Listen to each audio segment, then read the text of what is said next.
लमहारावा के खुटिया लीले लागलिए राम।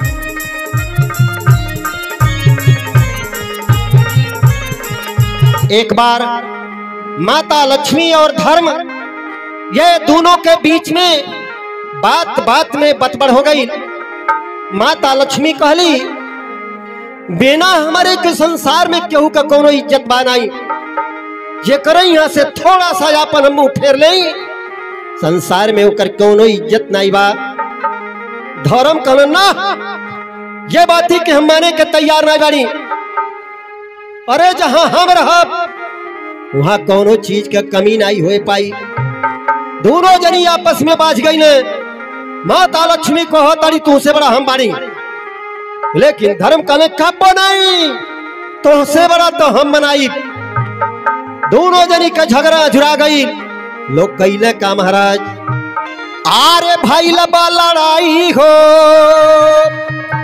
आरे भाई लबा लड़ाई, आ भाई लबा लड़ाई। अरे धर्म और लक्ष्मी में भाई लबा लड़ाई।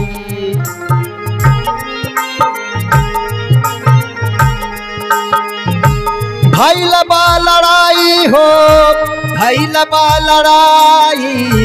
धर्म और लक्ष्मी में भाई लबा लड़ाई।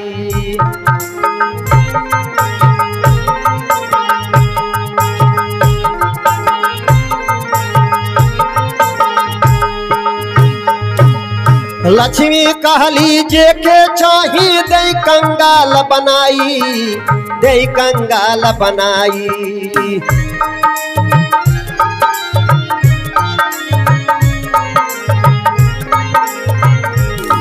और धर्म कहे जहाँ हम रहबे, ओ धर्म कहे जहाँ हम रहबे,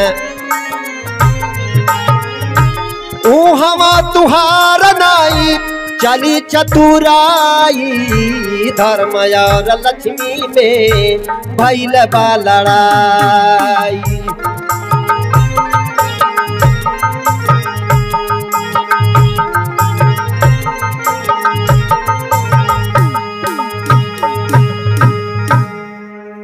धर्म और लक्ष्मी दोनों आपस में बाज गई बने।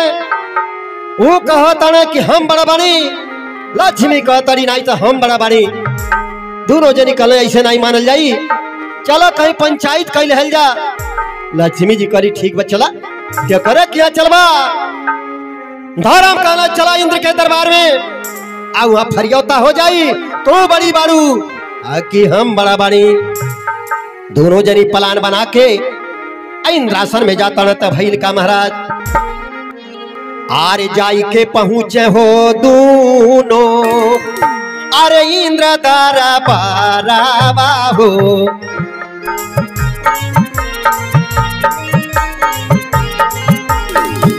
इंद्र दारा बारावा रामा, इंद्र दारा बारावा हो।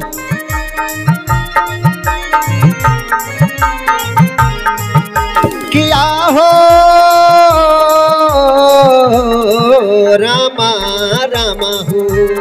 अरे रमया पान झगरावा बतावले राम।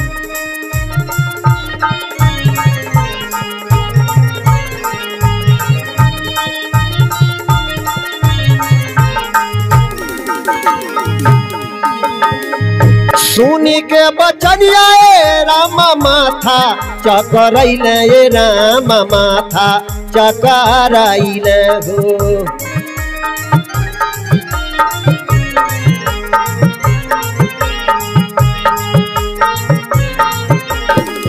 सुनी के बचनिया राम माथा चकरैले हो, राम माथा चकरैले हो। अरे रामया पाना हो कपारा बा छोड़ा बले राम।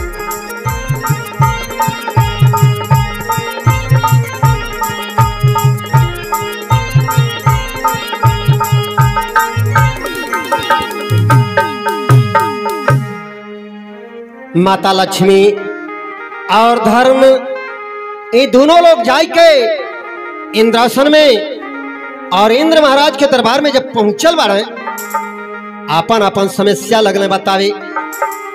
लक्ष्मी जी कहली हमन पजन दोनों जनी के बीच में झगड़ा फसल बा। ये धर्म कहता है हम बड़ा बानी, लेकिन हम कहता हम बड़ा बानी।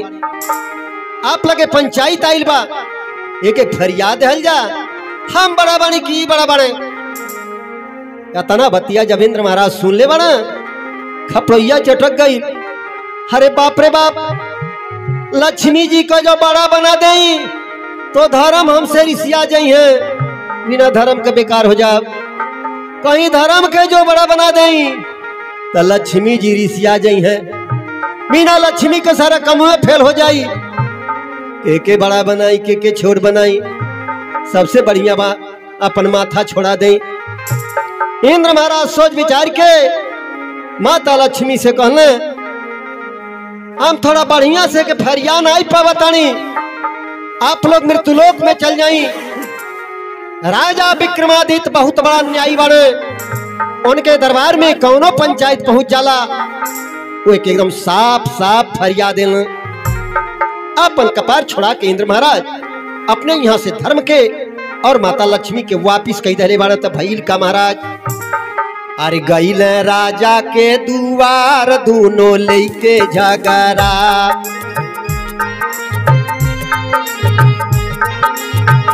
हो गईल राजा के दुआर दोनों लेके झगड़ा।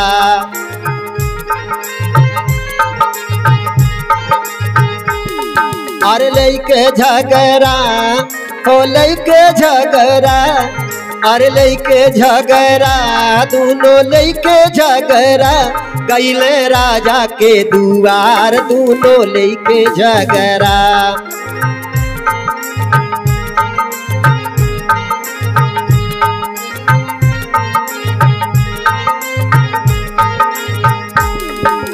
आपन आपन प्रभुता दोनों राजा के समझावे।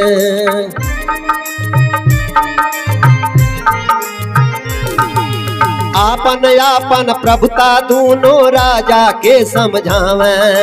के बड़ा बनाई राजा मन में ध्यान लगावे। तो हमत में जनवा हमार लेके अइले झगड़ा।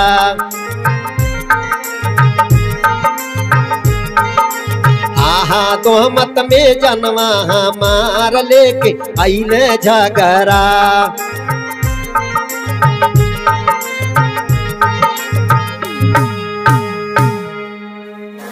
माता लक्ष्मी और धर्म, ये दोनों लोग मृत्युलोक में राजा विक्रमादित्य के पास जाके पहुंचल बने।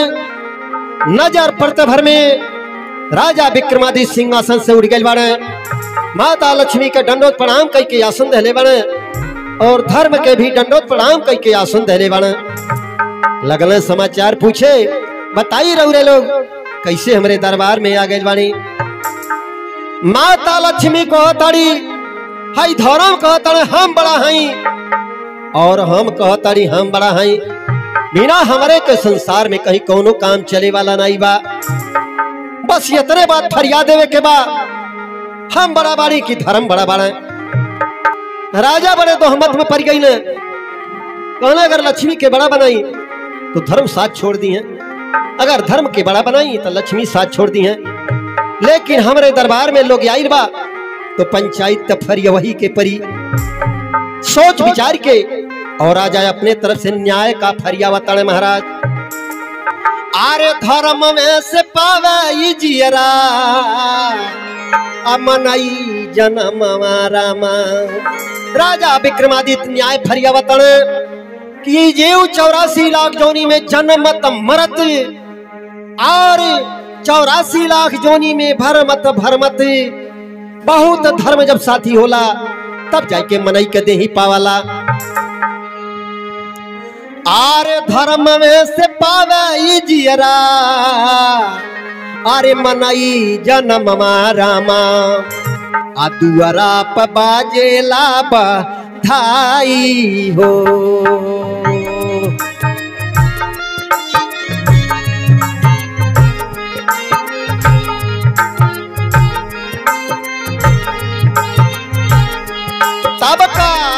करम में से पाई जियरा मनई जन्म रामा दुअरा प बाजेला बधाई हो। राई बहू रहवा हो आगे पीछे लक्ष्मी मेरा राई हो। सीपन दास राजा कह धर्मी जे होई आगे पीछे लक्ष्मी मेरा राई हो।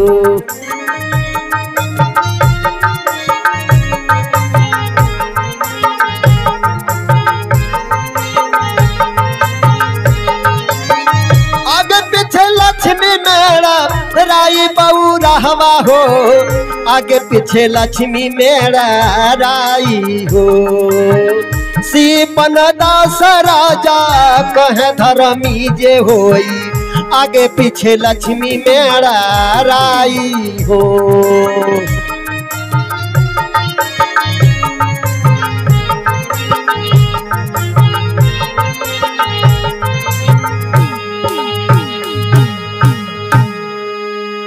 माता लक्ष्मी और धर्म के बीच में राजा विक्रमादित्य पंचायत हरियावतन न्याय देतन के संसार में ए जीव कितनो पाप कैले रहला 84 लाख जोनी में जन्माला मराला भरमाला लेकिन धीरे धीरे ओकर धर्म जो ही इकट्ठा होला वो आदमी के जीवन पा जाला। दरवाजे पर बधाई भाजे लगला सुंदर शरीर पा जाला। जी अपने धर्म के छोड़ल नहीं चाहला अपने धर्म पर यडग रहला। लक्ष्मी हमेशा होकर साथ देली। यह बात से साफ जाहिर हो गई कि धर्म बढ़ावा। इतना बतिया सुनते भर में माता लक्ष्मी बड़े जोर क्रोध में आ गई।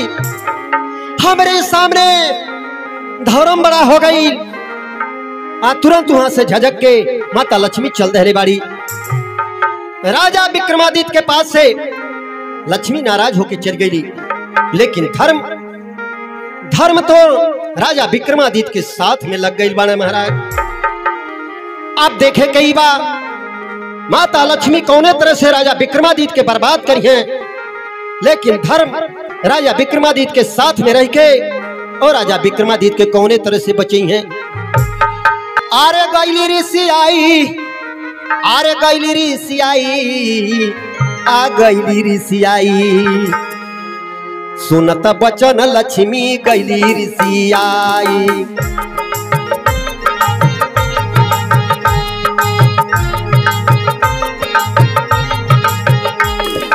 गैली ऋषि आई हो गैली ऋषि आई अरे गैली ऋषि आई सुनत बचन लक्ष्मी गैली ऋषि आई।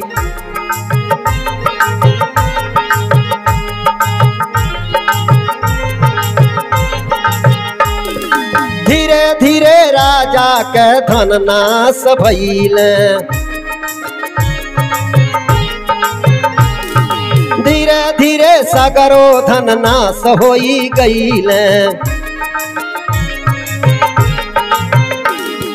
भोजन नहीं मिले ऐसन दिन गईल आई सुनत बचन लक्ष्मी गैली ऋषि आई।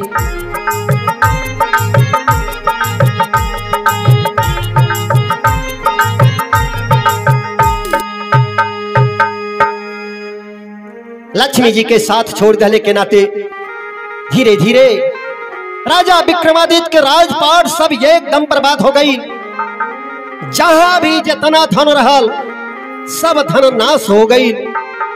जौने तरह से पुरनिया लोग कहावत कहले केहू का दिन जब सही होला तो लोहा छुई दे सोना हो जाला और जब दिन खराब हो जाला तो सोना छुई दे लोहा हो जाला। वही तरह से राजा विक्रमादित्य के सब कुछ एकदम बर्बाद हो गई। यहाँ तक कि समय से भोजन नहीं मिले वाला बा।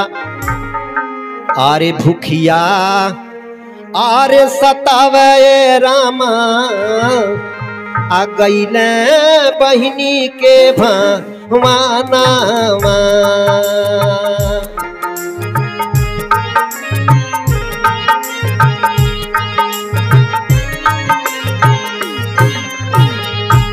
हे भूखिया सतावे रामा, भूखिया सतावे रामा, गई न बहिनी के भामानामा।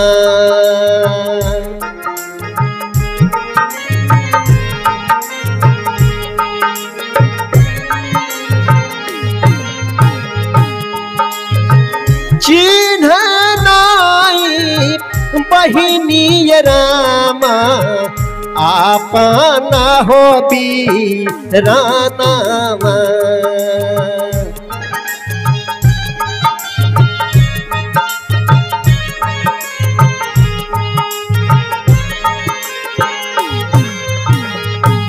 हे चोकरे के रोटी भेजवा वाली, चोकरे के रोटी भेजवा वाली, आस्था बल में भोजनवा।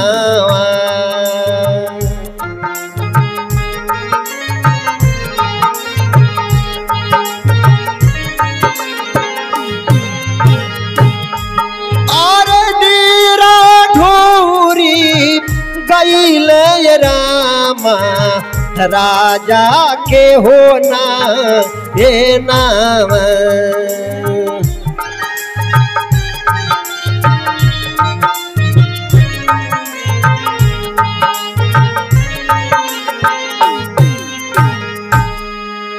राजा के दिन ऐसा गरीबी के आ गई बा, समय से भोजन नहीं मिले वाला बा, भूख से बेताब पड़ विचार में आ गई। हमार सबसे बड़ा भाव करे वाला, सबसे ज्यादा भाव करे वाला हमार बहन बा, चलो तनी हमने बहन की हाँ वहां शुद्ध रूप से भोजन मिल जाई। लेकिन बहन की हाँ जब राजा विक्रमादित्य जाके पहुंचा तन, लेकिन जब बहनिया देखतिया इनका वेशभूषा ऐसा हो गई बा, एक गरीबे का वेशभूषा हो गई बा। बहनिया कहती बाप हमार भैया ऐसा थोड़े रहल, हमार भैया रहते थे ऐसा थोड़े होते। अरे कौनो होई भिख मंगा उखमंगा, चला ऐसे कौन बात लगल बा, कौनो बात नहीं बा। अगर हमार भैया बनाता तब बने दे, कौनो बात नहीं बा। अस्तबल में ले जाके के ठहरा दे। राजा विक्रमादित्य के अस्तबल में ठहरा गई बा। बहनिया चोकरे के रोटी बनवा के भेजवा दहले बा। और राजा विक्रमादित्य धरती माता के सौंपले, कहला हे माता धरती फाटा, ये रोटी हम जतन कह दई, एक जगौले रही है, जौने दिन जरूरत पड़ी वह दिन हम मांगब, और वह दिन तो के ही रोटी देवे के पड़ी। राजा विक्रमादित्य अपन धर्म नाई छोड़ले बाटे, अपने धर्म के साथी बना के चलत अड़े। उनके धर्म साथी रहले के नाते से धरती फाटलिया, और चोकर का रोटी कोई धरती में जमा कर दहले बाने, धरती फिर सट गई लिया। राजा विक्रमादित्य वहां से चल दहले बाने। सोचला जौने बहनिया के आस लगा के आई रहनी कि बढ़िया भोजन मिल जाई, वो बहनिया तो हमारे तरह से सेवा खातिर कैलस, लागत हमके नाई चिन्हत रहल, केवल हमारे धन के चिन्हत रहल। आज गरीबी में रहले के नाते से बहनिया हमके नाई चिन्हतिया। चली हमारे को मीते बाने, मीते हमार बहुत पक्का दोस्त बटे, अब उनके यहाँ चलब तो भोजन करे के जरूर मिल जाई। अरे भोजन खातिर मितऊ के घर राजा पहुँचे जाई, राजा पहुँचे जाई।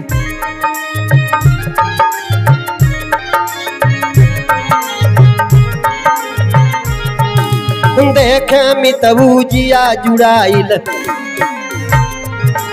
और देख मितऊ जिया जुड़ाइल, सेवा खातिर करे लगल ध्यानवा लगाई। घर में और लक्ष्मी में भइल बा लड़ाई।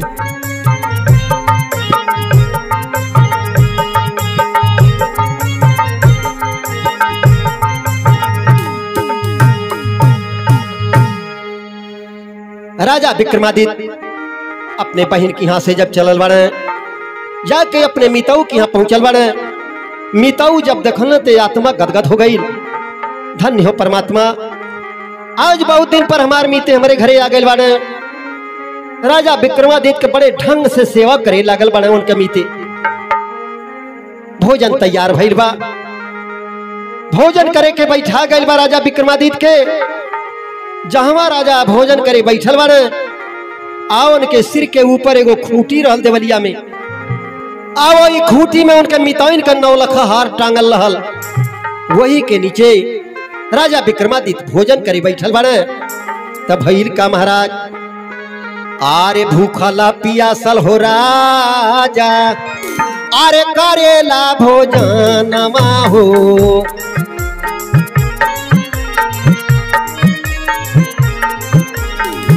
करेला भोजनमा ए रामा, करेला भोजनमा हो।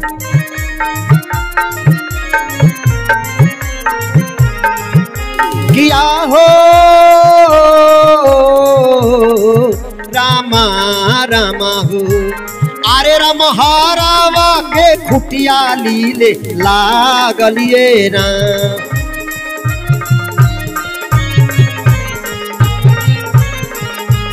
अरे राम हारावा के खुटिया लीले लागलिए राम।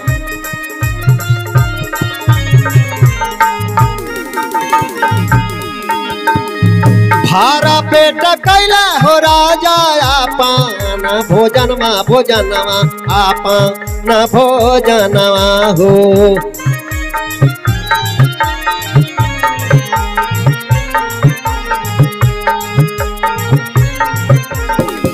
भारा पेट खैला ये रामा जिया, राजुड़ैल ये रामा जिया, राजुड़ैल हो। अरे रामा खुटिया भीतरा सागरो हरवा जाल नये राम।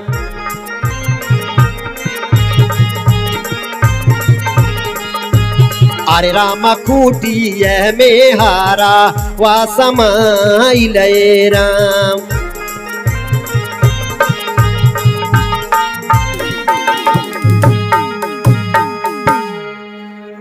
राजा विक्रमादित्य भोजन करे बैठल बाने, और जो ही एक कवर उठा के मुंह में डरले बाने, क्यों ही धीरे धीरे फूटी हार लीले के शुरू कई दहलस। धीरे धीरे जैसे जैसे राजा भोजन करत आने, वैसे धीरे धीरे हार वो खूटी लीले ले जातिया। राजा भोजन करके तैयार भइले, पूरा हार वो खूटी लील गई। भोजन करने के बाद राजा विक्रमादित्य अपने आसन पर गइल बाने। दोनों मीता अपने में हाल चाल पुछौल करे लागल बाने। इतने में मिताइन के याद पड़ल, अपन हारवा हम पहिर ले। लगली अपन हार खोजे, हार कहीं मिलत नहीं बा। मनवा में लगली सोचे, अरे बाप रे बाप, हमरे सैया के मीते आइल बाड़, लागता हमार 9 लखा हार देखला। आइन के गरीबी में उन 9 लखा हार आँखी लागल, हार हमार चुरा ले ले बाड़। लेकिन मिताइन कैसे मनवा में सोचतारी महाराज, हार नारी नहीं पावे अपने, अरे गटई के हारवा अरे बनावे लगली। तब राजा जी के चोरवा बनावे लगली।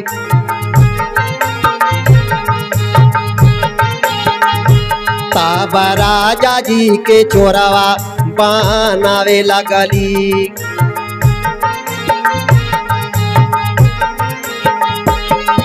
बनावे लगली हो, बनावे लगली हो, बनावे लगली। तब राजा जी के चोरवा बनावे लगली।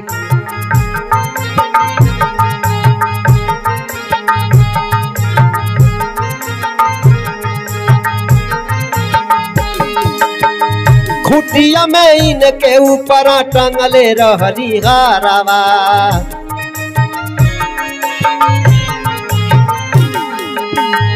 गरीबी आ गइल बा, इनका नींद बिगड़ गइल बा। जहाँ भोजन करो तहला वो नहीं के ऊपर खूटी में हाथ टांगल रहल। ई नहीं चोरौल त चोरौलस के खूटिया में इनके ऊपर टंगले रहली हारवा।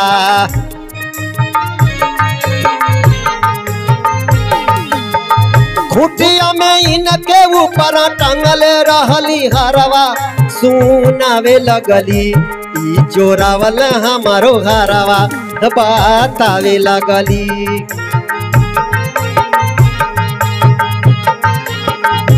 अरे बतावे लगली हो समझावे लगली अरे सुनावे लगली ई चोराई लिहल घरवा बतावे लगली।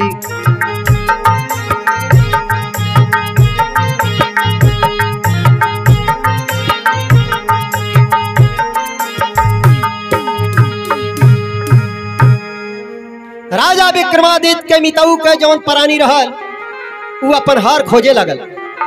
जब नहीं पौलास कहत ये तोहार मीते चोरवले बाण। अरे गरीबी में इनका नियत बिगड़ गई बा। हमार नौ लखा हार देखले इनके लालिश लग गई चोरा ले। उनका मिताऊ कहत हमें कि ऐसा न कहा। हमार मीते राजा विक्रमादित्य या तना गलत नहीं बना। मैं ररुआ डांडे जोब रहा अपने मीते का पछ लेला जहाँ खाता लेने के मुड़वे के ऊपर खुटिया में हरवा टांगल रहल। जब हमन के तीनी मिला हवाडी तू नहीं चोरौला हम नहीं चोरौली ये नहीं के मुड़े के ऊपर टांगल रहल। ये नहीं चोरौले तो हरवा गईल कहाँ। लेकिन ये पंचो अरे हरवा तो खुटिया ले ली गईल। राजा विक्रमादित्य ये बाती के जाना तण ये में केहू का दोष नहीं बा। हमार बहनिया हमके चिन्हलिस नहीं चोकरे का रोटी दहलस। ये केवल लक्ष्मी जी के प्रकोप बा। लक्ष्मी जी हमसे नाराज भाई बाड़ी हमार परीक्षा ले तड़ी लेकिन हम अपन धर्म नहीं छोड़ब। जहां ही मिताइन हमके हल्ला कर तड़ी चोर चोर यहू में हमारे मिताइन का कोनो दोष नहीं बा। ये केवल लक्ष्मी का प्रकोप बा। लक्ष्मी जी हमारे ऊपर नाराज बाड़ी हमार परीक्षा ले तड़ी लेकिन ठीक बा हम अपने सफाई में कुछ नहीं कहब। हमारे ऊपर कलंक लाग गई चोरी के वो कलंक लेके हम अपन ढोब लेकिन अपने धर्म के साथ नहीं छोड़ब। राजा विक्रमादित्य अपने मीते के यहाँ से चल दे बने। गर्मी के महीना बा गर्मी से बहुत बेहाल बने और एक घनघोर बागीचा में जाके पहुंचल बने। तो भइल का महाराज जेठ बाई शाखावा के तपरी भुभुरिया रामा बगिया में गईले गो आई गईली निदिया रामा।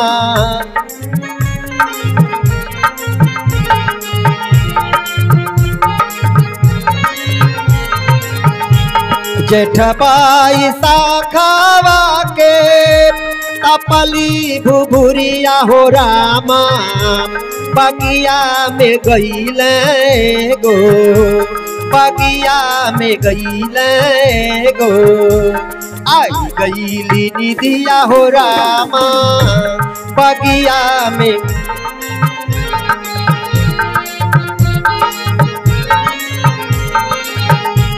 वही समय में वह देश के राजा के यहाँ चोरी भइल रहल। चोर सामान लेके भागत हले और पीछे से सिपाही पीछा कैले रहले। चोरी कई के भाग चोरावे खेदल सिपाही।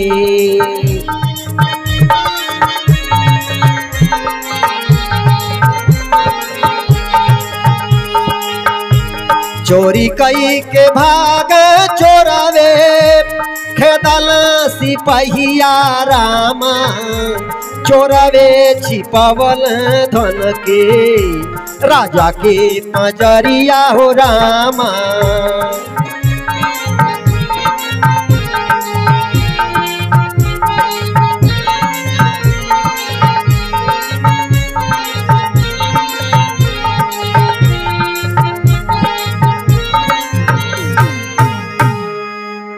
राजा धूप से थका से बेहाल रहने अपने मित्र की यहाँ से जब चल बने एक घना बागीचा में जाके पहुंचल बने आ वहां अपन घोड़ा बांध ले बने वहां आसन लगा ले बने।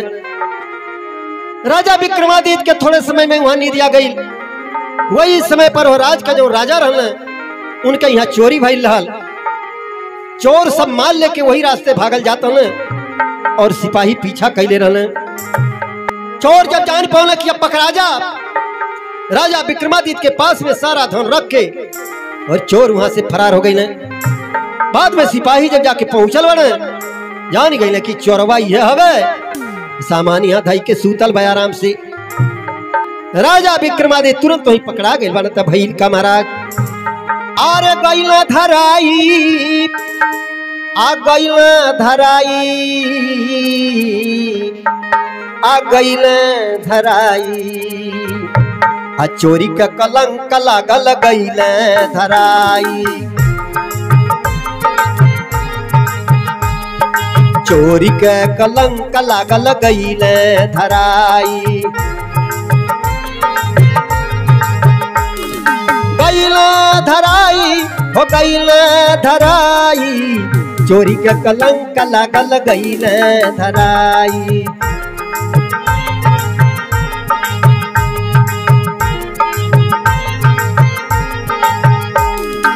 सिपाही हथकड़ी लगा के राजा के दरबार में जब ले गए बने, आ राजा आदेश लगा देले बने, हाथ गोड़ काट ले राजा विक्रम के, राजा विक्रम के, हो राजा विक्रम के। अरे बीचर चौराहे पर दिहल धराई, चोरी के कलंक लागल गइल धराई।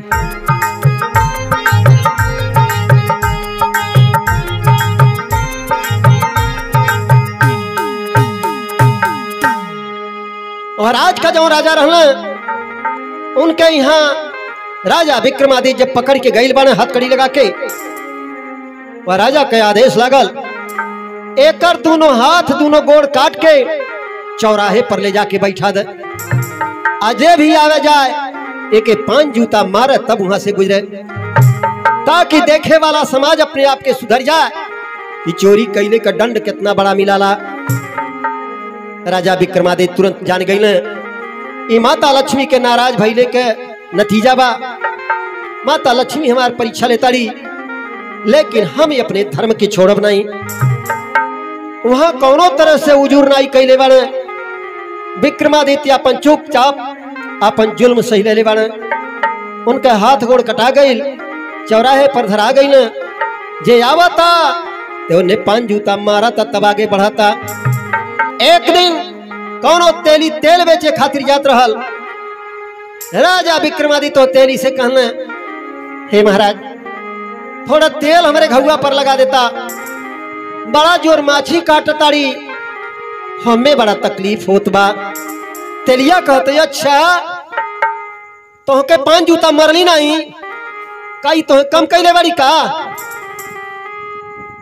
यह कह के तेलिया आगे बढ़िया था, लेकिन पता ना का मना में आइल। 4 पर गइल बा, घूम के आइल, थोड़ा एक तेलवा राजा विक्रमादित्य के चोट पर लगा देता। एकरे बाद अपन तेल बेच जब गइल बा, भगवान के मर्जी, तेलिया सारा दिन तेल बेचता, खूब तेल का बिक्री होत बा, लेकिन ओकरे बर्तन में से तेल हो रात नहीं बा। सांझी का जब घरे गई अपने मेहरारू से हाल चाल लगल बतावे। मेहररुआ कहत या जौने मनैया के हथवा गोड़वा कटल बा, कौनो साधारण मनई नाई दिखात बाऊ। ऐसा करा कौनो तरह से ओके ले आवा अपने घरे, आ ओकर सेवा कल जाई हमन पचन। काहे से वैसो भी हमन पचन के बाल बच्चे बाटे नहीं, ओके सेवा कल जाई हमन के बाल बच्चा के रूप में। उहे एगो रही हमरे यहाँ। तेलिया राजा के दरबार में पहुंचल बा। महाराज जौने मनैया के हथवा गोड़वा काट के चौराहवा पर बैठावल बा, ओके दे दहल जाता, अपने घरे ले जाती, ओकर सेवा करती। राजा कहला वैसे भी हमारे कौने काम के बा, ले जो हटाओ वहां से। तेलिया अपने घरे ले गई बा। राजा विक्रमादित्य के सेवा खूब करे लागल बना दोनों प्राणी।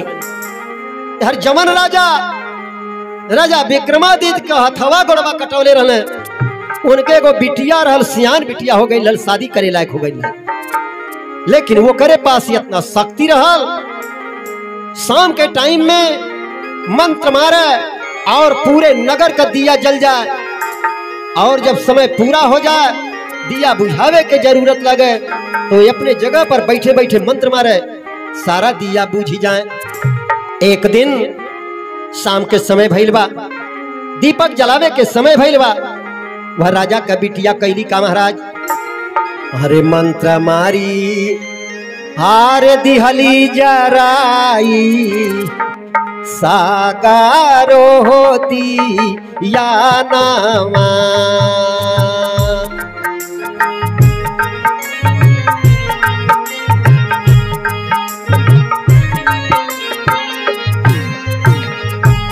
हे मंत्र मारी दिहली जराई, साकारो होती या नामा।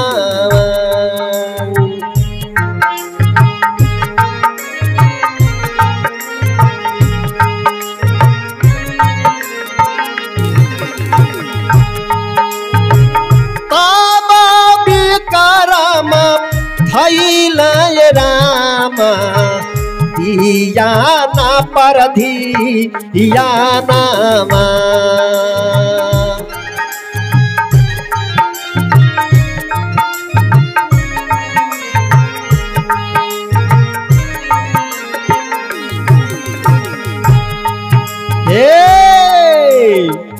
दिहली बुताई हो जा दिहली बुताई हो जाबा, कारी ना हो दी या नामा।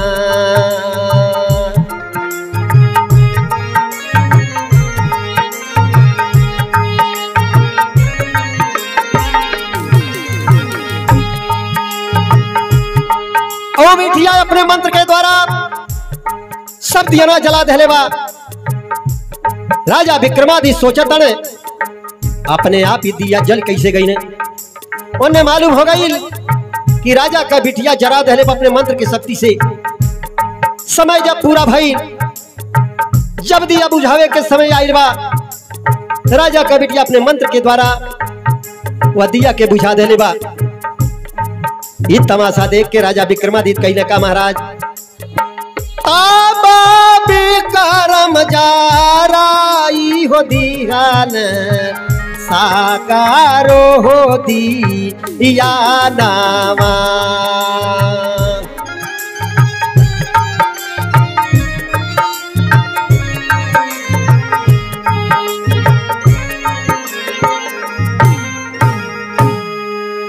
राजा का बेटी जब सोवे के समय भइल बा, सगरो दियाना बुता दहले बा अपने मंत्र के द्वारा। लेकिन राजा विक्रमादित्य फिर वह दियानन के तुरंत जरा दहले बाड़े। ई बतिया जब राजा का बिटिया देखले बा, कहती अरे बाप रे बाप, केवल हम ही रहली जब मन करत हल दिया जरावत हली, जब मन करत हल बुतावत हली। लेकिन आज हमरे बुतौले के बाद फिर के ऐसा वीर सिरजल ये दियाना के जरा दहले बा। बादे राजा विक्रमादित्य के दूसर के हुए दियाना के जरावे वाला बनाई।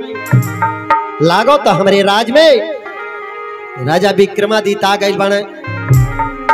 ध्यान लगा के देखे लगल बा, ओके पता लग गई कि जेकर हाथ गोड़ हमार दादा कटोले रहने, ये तेलिया के यहाँ जाके अपन जीवन बसर करता, वो कोनो चोर नहीं, वो राजा विक्रमादित्य हो। लेकिन वो बिटिया अपने दादा से कह के तुरंत अपन स्वयंवर रचा देतिया। अरे अपना स्वयंवर जाबा आठानली करिनवा, आता हीरे छनवा, तेल मांगा मैं 100 डारमवा, ता हीरे छनवा।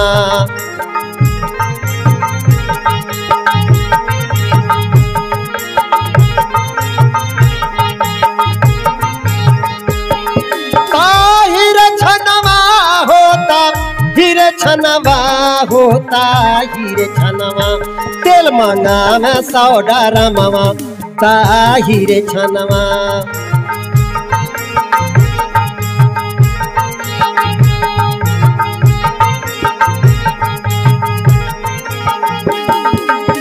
वह बिटिया के स्वयं ठन गइल बा। तेलिया के यहाँ आदेश हो गइल बा कि ये स्वयंवर में 100 ड्राम तेले के आवश्यकता बा। होत सवेरे 100 ड्राम तेल आ जाए चाहिए। तेलिया कहता रे बाप रे बाप, 100 ड्राम तेल हम कहाँ से ले आई, वो स्वयंवर में कहाँ दे। राजा विक्रमादित्य जेकर हाथ गोड़ कटावल रहो तेरिया की यहाँ अपन सेवा करावत हन। कहना है पिताजी तो हम लोगन धर्म का माता पिता हमार हवा, तनिको बर चिंता न करा। वह स्वयंवर में 100 ड्राम तेल के आवश्यकता बा, तेल का व्यवस्था हम करब। करी न का मांग विक्रम पूरा कई दिहल,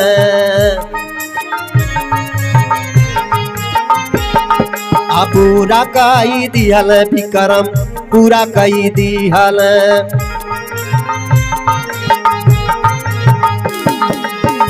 करी न का मांग विक्रम पूरा कई दिहल, ताहिरे छनवा बिटिया कैली पाही जनवा, ताहिरे छनवा।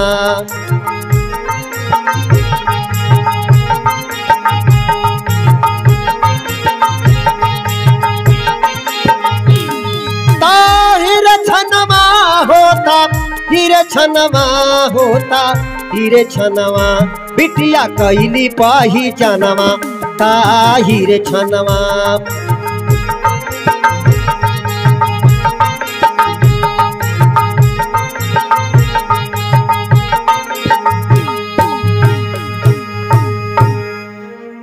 स्वयंवर में 100 ड्राम तेल के जब आवश्यकता पड़ल बा, वो तेलिया से जब मांग भइल बा, वह मांग के विक्रम पूरा कई धले बने। वह राजा के बिटिया के तुरंत एहसास हो गई, हाँ न हाँ तेलिया के यहाँ जो हाथ गोड़ कटा के बैठल बने वो राजा विक्रमादित्य हो, कोनो चोर नहीं हो। बिना राजा विक्रमादित्य के रात भीतर में 100 ड्राम तेल के व्यवस्था करे वाला दूसर के हुनाई बा। स्वयंवर के समय में सब लोग आइल हन। राजा विक्रमादित्य तो तेलिया से कहना है पिताजी हमारा मना करा था स्वयंवर देखे के, कोनो तरह से हमके पहुंचा दे। लाद फान के तेलिया ले आके स्वयंवर में एक किनारे कोने पर बैठा दे हलस राजा विक्रमादित्य के।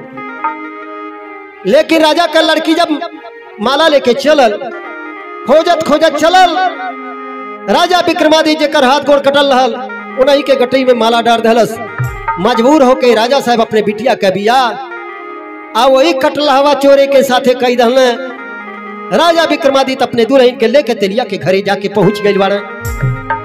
बियाह कई के राजा का बिटिया जब तेलिया के घरे पहुंचलिया, लागल पूछे स्वामी ये कैसे तोहार हाल हो गई बा, तू के हवा, अपन सही सही बात बतावा।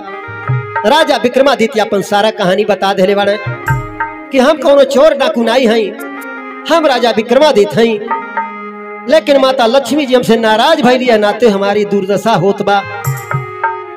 राजा विक्रमादित्य अपने दुल्हन के यानी वह राजा के बिटिया के भेजल अपने नैहर में जा, अपने भौजाई लोगन से कह दिया कि हमके हिरन का मांस खाए के बा, तनी भैया लोगन से कह के मंगा दे।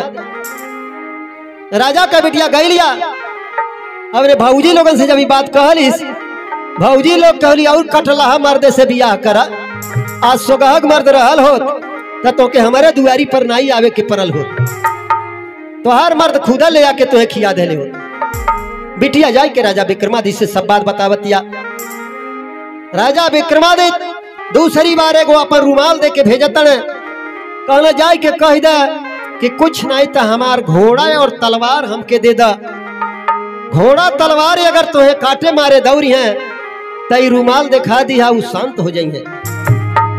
राजा का बिटिया आई लिया, भौजी लोग जब देखली कली का हो जियरा नहीं माना था मांस खैले बिना, आ गई फिर कह ना भौजी हम ओकरे खर्ती नहीं आयल बानी, हमारे सैया के घोड़ा और तलवार जौन बा ओके दे दा। कहलिन बाप रे बाप कर घोड़ा तो आफती बा, ओकरे किनारे केहू जाई नहीं पावाला, काटे दौड़ाला मारे दौड़ाला।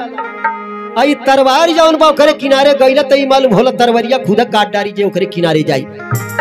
हमन के कौने काम के बा, जो ते अपन घोड़ा ले ले तलवार ले ले भागे से। राजा कैवड़िया जब घोड़ा के पास पहुंचल, घोड़ा बड़े जोर से काटे दौड़ल बा, तुरंत रुमाल निकाल के देखावतिया, घोड़ा शांत हो गई, तलवार शांत हो गई, सब ओकरे पीछे पीछे आ गई ना राजा विक्रमादित्य के पास। सवेरा भइल, राजा विक्रमादित्य कहले अपने दुल्हन से, अपने माई दादा से हमार विचार बस शिकार खेले जाए के, तू लोग तनी हमके घोड़वा पर कैसे चढ़ा दे, हम जाई शिकार खेले। लेकिन लोग धीरे धीरे कोनो तरह से घोड़ा पर जब चढ़ौले बने, आ वहां से घोड़ा के लेके जब राजा विक्रमादित्य चलल बने, तो वो घोड़ा और तलवार उनके धर्म रहल, धर्म के साथे रहले के नाते से धीरे धीरे उनकर कटल हाथ और गोड़ एकदम सही हो गए। राजा विक्रमादित्य गए शिकार खेले, कुछ हिरन का शिकार कैले, लेकिन उनकर कान और पूंछ काट के लेके चली अइले, बाकी 100 के वही छोड़ दल। ओकरे पीछे पीछे जवान राजा हाथ गोड़ कटौले रहले, कर लेके गई शिकार खेले। आज पपौला मरल शिकार कहना हमन के मेहनतियों नाई करे बा, टटकट रोइया मरल शिकार पाई गई बाटी। शिकार त लेके चल रहना, लेकिन भूख प्यास से बहुत बेदम रहल। ये मालूम होत रहल अगर पानी नहीं मिली तो प्राण निकल जाए। रास्ते में एगो साधु का कुटी दिखाई देता, साधु बाबा भजन करत हले। ये लोग जाके पहुंच गए, बाबा तनी पानी पिया दहल जा। साधु बाबा कहला पानी पियाई, लेकिन गर्म चिमटा से तोहन पचन के दागब, अगर मंजूर हो तो पानी पिया। मजबूरी रहल, पानी बिना जान जाए वाला रहल। साधु बाबा के चिमटा से दगवा लहला, पानी पी लहला। हरना जौन पौले रहला मरल मरावल ले आके घरे पहुंचा दे बारे। दुल्हन लोग बड़ा खुश भइली।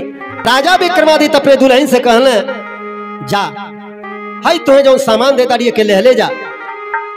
ई कान पोछी हवे, हरना का कान पोछ है। जावा लोगन से फिर हरना का मांस मांगा। जब हरना ले आके दी है, वहां सब अपन बात बता दी है। राजा विक्रमादित्य का दुल्हन एगो थैली में हरना का कान पोछ धई रहले बाड़ी। गैरी भौजाई लोगन के लगे, अरे मांगना हरावा में मांस के हरावा, मांस का हरावा हो मांस का हरावा, मांगना हरावा में मांस के हरावा।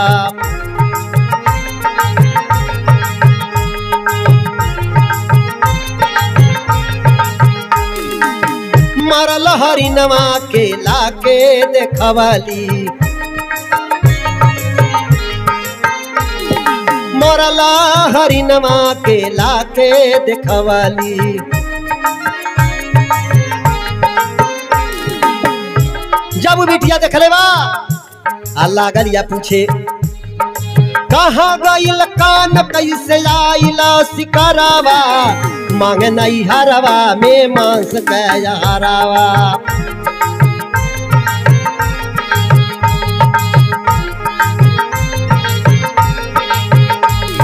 सत्य बात करी ना तब देहली बताई, आहा देहली बताई हो देहली बताई। माफी मांगे गईला लोग तेलिया के घरावा, मांगे नहीं हरवा में मांस के हरावा।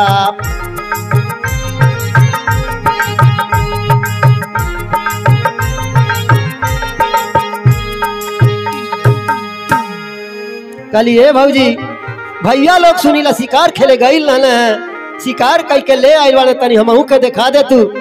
बड़े हौसला मारे ले आके धई दहली, मरल हरना ले आके सामने धई दली। विक्रमादित्य का दुल्हन कहली, ए भौजी शिकार तो धई दलू, लेकिन तभी ना कान और पूंछ के बड़े का कान पूंछ कहाँ बा। भौजाई लोग कली का जानी कहाँ बा, अपने झोरी में से कूड़ दली। कली देखा कान पूंछ हमारे लगे बा, काहे हमार सैया कौन वैसन तैसन नहीं हो। राजा विक्रमादित्य हो, वो शिकार कैले रहले, कान पोछ काट के लाइल रहले, आ वो नहीं का शिकार होकर हमारे भैया लोग लेके आइल बने। भौजाई लोग कलिया गप मारे, हम कैसे मानित कि तुहार राजा विक्रमादित्य हो, ये सब काम कैले बने। वो बिटिया कहतिया, अच्छा भैया लोगन के बोलावा, चिमटा से दगाइल बने कि नहीं। काव काव कई के आइल बारे, जहाँ पनिया पियले रहले, जो पनिया पियले रहल वो हमार सैया राजा विक्रमादित्य।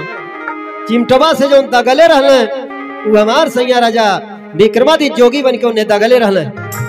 इतना बतिया के जानकारी जब नैहरे में सबके लागल बा, राजा अपन पूरा परिवार साज के तेलिया के घरे जाके पहुंचल बाड़े और जाई के राजा विक्रमादित्य से लगले माफी मांगे। हे महाराज, हमसे बहुत बड़ी गलती हो गई कि हम पहचान नहीं पौली, तोरे साथ बहुत बड़ा अन्याय कैली। राजा विक्रमादित्य कहले आप लोगन के हमें कोनो गलती नहीं बा, ई तो सब समय के खेला बा। हमसे लक्ष्मी जी रूठल रहली, जौने के नतीजा हमके ई कुल देखे के मिलल। हमार परीक्षा लेताड़ी एमे तोहन पचन के कोनो गलती नहीं बा। तेलिया तेलिनिया गोड़े पर भारा पर लहे महाराज, आज तक हम आप लोगन के अपन लइका जानत हली, बहुत कुछ उल्टा सीधा बोल देले हो, बहुत कुछ कह देले हो, ओके माफी देहल जा। राजा विक्रमादित्य कहले हमें तोहन पचन का कोनो गलती नहीं बा। जवान राजा विक्रमादित्य का हाथ गोड़ कटौले रहने, उहे राजा अपने यहाँ से पूरा तैयारी के साथ, पूरा सज धज के, पूरा धन धनम सोना चांदी हीरा जवाहरात राजा लोगन के तरह छकड़ा लदा के और अपने बिटिया दामाद के वहां से विदाई कई दहले बाड़ा। राजा विक्रमादित्य फिर गए अपने मिताऊ की यहाँ, लेकिन वहां भोजन करे जब बैठल बाड़ा, धीरे धीरे जैसे जैसे भोजन करत तैसे तैसे वो खूंटी में से हार निकले लागल। जब राजा विक्रमादित्य भरपेट भोजन कैल हले, पूरा हार खूंटी में एकदम लटकत बा, नवलखा हार। मीते मिताइन गोड़े परे भारा परले। मिताइन कहली हे महाराज, हमसे बहुत बड़ा गलती भइल, मनसा पाप लगल। कहले हमें तोहार कोनो गलती नहीं बा, समय के दोष है। लक्ष्मी जी हमसे नाराज रहली, या नाते से हमारी दुर्दशा होत रहल, हमार परीक्षा लेत रहली, तनिको भर जीव छोट न करा, तोहन पचन के गलती नहीं बा। वहां से जब लोग लश्कर लेके अपने बहन की यहाँ गई बाड़े, और बहनिया जब देखत या मार धन धर्म लदा के आवत अड़े भैया, आहाक से तुरंत जाय के गोड़े परे भारा परल, भैया हो आ गईला, बहुत बढ़िया भाई। लेकिन राजा विक्रमादित्य लगले समझावे, हे बहन समय का खेला है, आज तू हमें भैया कहताड़ू, वो दिन हमारे गरीबी में तू चिन्हले से इनकार कर दहलू, हमें चोकर का रोटी खाए के दहले रहलू, अस्तबल में हमें रहे के स्थान दहले रहलू, जहाँ स्थान दहले रहलू चल के तोहके हम दिखाई। वहां गई लोग। वह समय में राजा विक्रमादित्य कहले हे धरती फाटा, हमारे जो चोकरे का रोटी हमारे वापिस दे दे। धरती फाटल या ओमन से चोकरे का रोटी निकलल। ये बतिया जब देखल इस बहनिया लजा गई, गोड़े परे भारा परल, भैया हमसे बड़ी भारी गलती हो गई। विक्रमादित्य लगले समझावे, हे बहनी समय के ख्याल करे के चाहिए, केहू के समय खराब हो जाए वो पर हंसे के नहीं चाहिए, केहू के समय खराब हो गई ने परे ओके बुरे निगाह से नहीं देखे के चाहिए, आपन समय बढ़िया बा पर गर्व घमंड नहीं करे के चाहिए। बहन के समझा बुझा के वहां से जब चलल बने राजा विक्रमादित्य, लक्ष्मी जी आई के राजा विक्रमादित्य के सामने भइल बाड़ी। हे राजा विक्रमादित्य, जहाँ धर्म रही वहीं हम रह पाई, बिना धर्म के हम जी नहीं पाई। धर्म तोहरे संगरी बा, तोहार संगरी छोड़ के धर्म हटत नहीं बा, या नाते से हम तोहके छोड़ के कहीं जा नहीं पाई। चला तू कायदे से अपन राज करा, फिर हम तोहरे साथ बाड़ी। राजा विक्रमादित्य का धन धर्म जितना गायब गई रहल फिर से आई गई, सोना चांदी हीरा जवाहरात हाथी घोड़ा सब एकदम तैयार हो गई। राजा राज करे लगल। अरे खूंटी हारऊ गिलली सब बहिनी, चरण गई लपटाई, चरण गई लपटाई।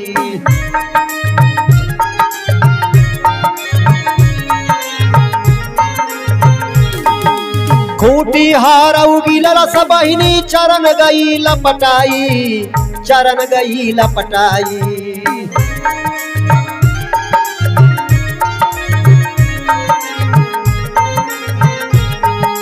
लक्ष्मी राजा से माफी मांगे,